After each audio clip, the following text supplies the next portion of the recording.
आयकर विभाग की रडार पर ऐसे लोग हैं जिनकी संपत्ति विदेश में है और जिन्होंने अपने इनकम टैक्स रिटर्न में इसकी सही जानकारी नहीं दी है। इस तरह के करीब 25,000 लोगों को आयकर विभाग नोटिस भेज सकता है और इन टैक्स पेयर्स को अपनी आयकर रिटर्न को नए सिरे से दाखिल करने के लिए कहा जा सकता है। सर, क्या कुछ पूरा मामला है ये?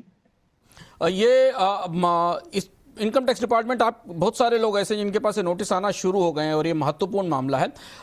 28 नवंबर से इसकी शुरुआत हो रही है। कुछ लोगों के पास नोटिस पहले भी पहुंच गए हैं। 25,000 high risk individual tax payers को ईमेल अलर्ट भेजे जा रहे हैं और ये इनके ओवरसीज ट्रांजैक्शन और फॉरेन इनकम को छुपाने के मामले को लेकर है। ये जो इनकम टैक्स डिपार्टमेंट ने अपने आंकड़े फैक्टा से और जो अपना कॉमन रिपोर्टिंग स्टैंडर्ड है उससे पाए और विदेशी अकाउंट्स के बारे में जानकारी दी, उससे पता चला है कि बहुत सारे लोगों ने विदेश में अपने निवेश की, अपने खर्च को छिपाया है। ऐसे हाई रिस्क के सैंपल में हजार के आसपास मिले जहाँ 40,000 करोड़ की टैक्स डिमांड बनती दिखाई दे रही और इसने इनकम टैक्स डिपार्टमेंट को चौंका दिया है कि इसकी संख्या बहुत बड़ी है। दिल्ली, मुंबई और पुणे में सर्च से भी ये मामले पता चले हैं। तो इस व्यवस्था में अब 31 दिसंबर 2025 तक संशोधित आईटीआर फाइल करना होगा।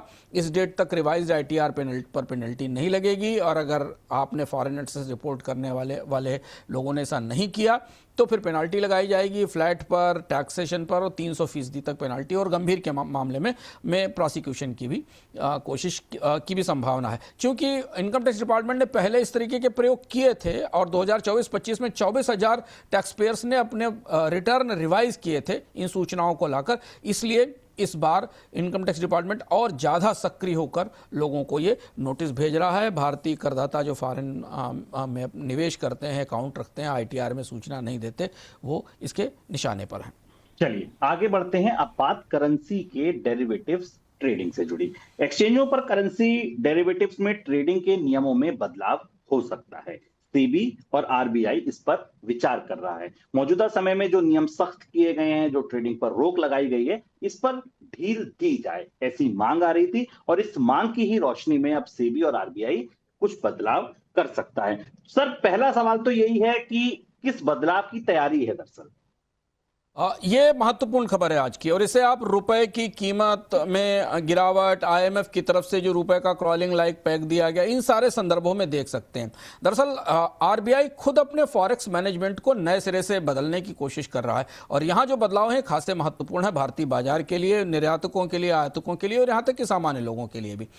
जो पुराने नियम थे 2024 में जो नियम तय किए गए थे, उसमें जो आरबीआई ने एक्सचेंज ट्रेड फॉरेन डेरिवेटिव्स थे, उसमें पोजीशंस केवल किसी अंडरलाइंग एक्सपोजर पे ही मिलता था। जैसे अगर आपके पास निर्यात और आयात का कोई कॉन्ट्रैक्ट है तो उसके बेस पे आपको एक डेरिवेटिव्स में एक्सपोजर मिलता था।